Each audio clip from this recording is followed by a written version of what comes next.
Hello friends, how are you? In this video we will discuss about principal component analysis.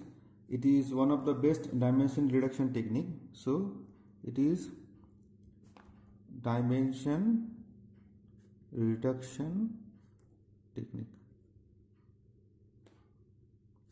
So what is dimension reduction technique?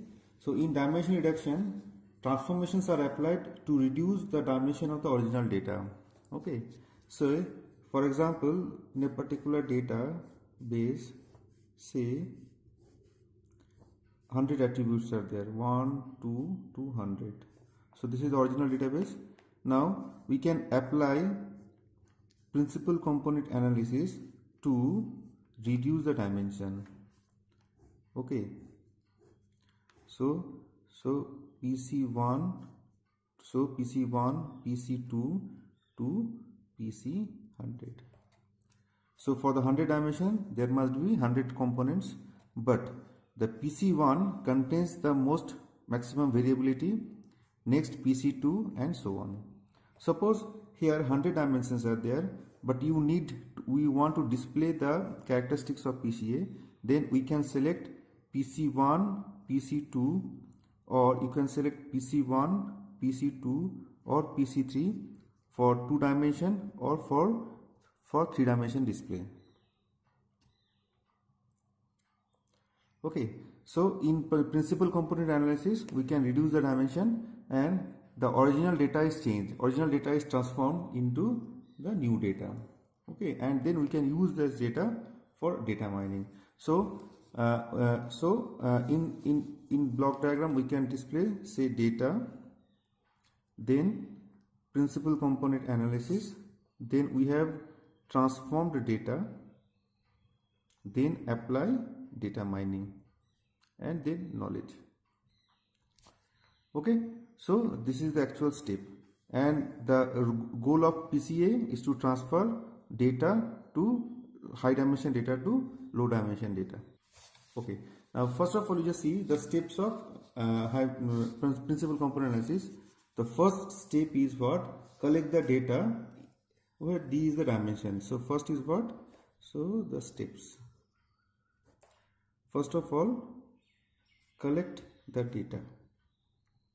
Okay, say the dimensions is small d. Next is what? Shift the data by applying zero mean normalization. Then shift the data. Okay, so shift the data by applying zero mean normalization. Now the third is identify principal components. Identify the principal component, and next is what? Select desired number of. The next is what? Select desired number of pieces. Okay, so first of all collect the data. First of all collect the data, then apply zero mean normalization. So already we have discussed, you just watch our previous video where you have discussed data transformation. So x minus mean by the standard deviation. So this is nothing but our mean and this is nothing but our standard deviation. Okay, so x is the original data, x dash is the transformed data, so zero mean normalized data. After that, identify pieces.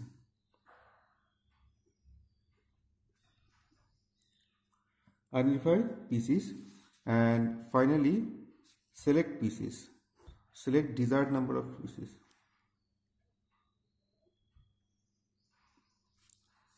Okay, so this is the actual steps of principal component analysis. Okay, now we will see one simple example through which we can explain the principal component analysis. So suppose the data is, say we have a data x and y. So this is our original data. Okay, so this is our original data. Then we have to apply the zero mean normalization. So After applying the zero mean normalization, the transform data is this one. After that, apply principal components. So after applying principal components, the PC1, and we identify two PCs, PC1 and PC2, because here it is two dimensions are there, and the values are. So after applying principal component analysis, we have got this particular transform data. Now you can see original data is this one, this zero mean normalized data, and this is the principal component data. Now suppose you want to convert two dimension to one dimension, so just select PC1. Okay, so the PC1 means what? You have to select this particular component as a single dimension. Okay, and apply data mining only on this particular data. Okay, similarly we can explain converting three dimension to two dimension data. Okay, we have a three dimension data sets. Okay, so this is our original data. So first of all, we apply zero mean normalization. Okay, so zero mean normalization, and we can get the transform data. After that, we apply principal component analysis, and these are the principal components.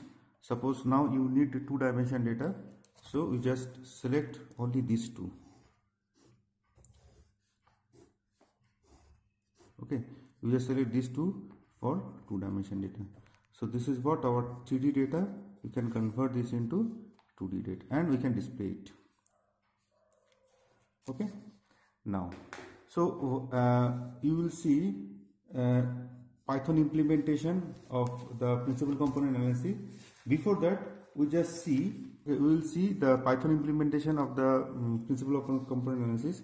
But we just see the logic behind this principal component analysis. Suppose we have a data set like this.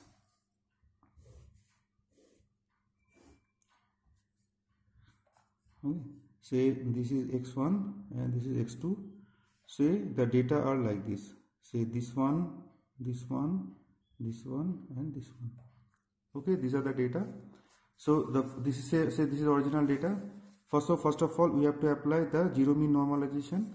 So if you convert this into zero mean normalization, that means what? We have to shift the whole data towards this one. Okay, so it is say x1 dash and x2 dash. So here this one, so select this one is the rich data, this one say this one. Okay, this one say this one. Okay, and this one say this one. Okay, these are the data, and we have to identify a line, imaginary line, through the origin. Okay, and that's original line. So this is what principal component n. Okay, and we have to project the data on this particular line. Okay, say for example this is the first data, second data, third data, fourth data. Say this is the first data, second data, third data, and fourth data. Okay, so that the summation of these distances are minimum. Okay, or there say 0 0, so there must be some distance from the mean 0. Say this is what z1 distance, this is what z2 distance, say this is what z3 distance, and this is what our z4 distance.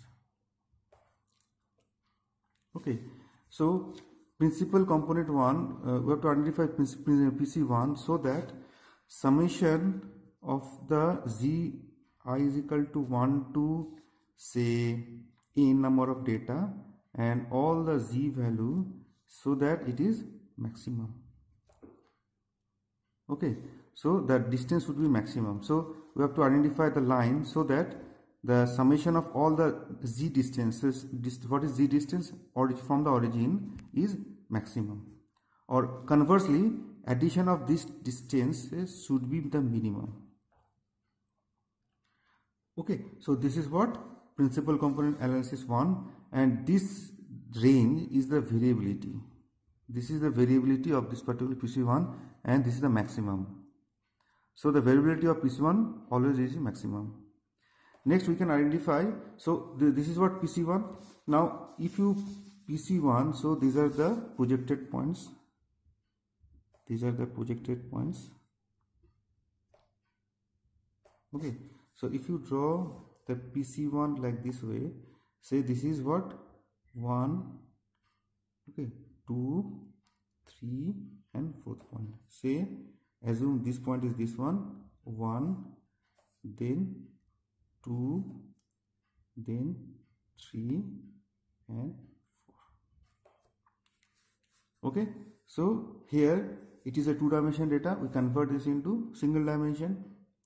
Okay, now PC2 is nothing but a going through the origin and perpendicular to the PC1. Okay, so going through the origin and perpendicular to the origin. So this is what nothing but our PC2, and similarly we have to project all the points here.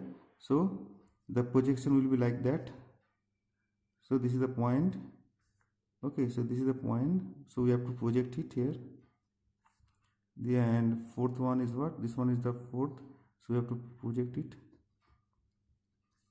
Okay, so this is what we can say 1 dash. Okay, say 1 dash, say this is 3 dash.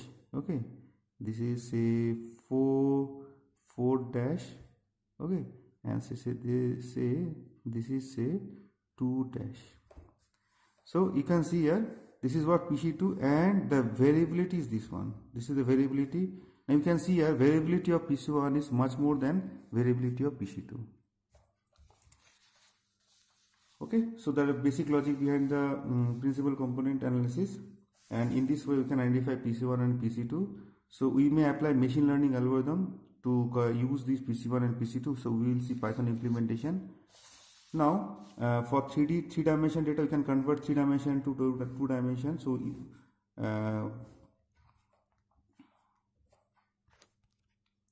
okay, so this is what our data. So we have to imagine we have to assume one plane. Say let the data may be somewhere here.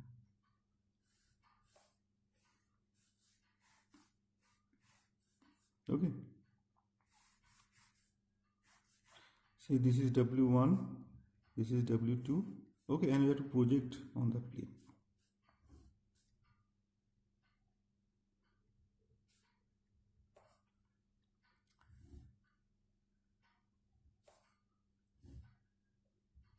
Okay, now this is what our first data, second data, third data and fourth data. So in a plane, so it is in a plane. This is our first data, this is our second data, this is our third data, and this is our fourth data. Now it is what? It is 2-dimension. So it is a 2-dimension data. So if you project it like this way, so you can see here, this will be your fourth data, this will be your 3 data, third data is a 2 data. And so in this way we can convert 3-dimension data to 2-dimension data. Now it's a 2-dimension data, and this is the logic behind the principal component analysis. And thank you very much. Okay, this is the Python implementation. Okay, and we can see here this is the input data. Okay, we have to import the NumPy. Here we print the number of features and number of data present in the training data. This is the pre-processing part. Okay, so here we apply zero mean transformation, and this is what we apply principal component analysis where import the PCA package. Here you need 2 components. Okay, and if you run it, we can see here this is the training data. So number of data 4, number of features 2. This is what after normalization. Okay, and this is our PCA components. Okay, and we can see how to now suppose here you need one component, so you just type one here. Now this is the example of PC3. These are the packages we need. This is the training data, 3-dimension data, okay, and this is what our to display number of data present and the features. Here we can pre-processing part to implement zero mean normalization. This is a PCA part, okay, and here if you run it, we can see here this is the training data. So it's the 3-dimension data, number of data 4, number of features 3. This is the transform data, zero mean transformations, okay, and here these are the two components, PCA components are there, PC1 and PC2. This is what our training data, and it is our transform data, okay, and that is the end of this particular video. Thank you very much.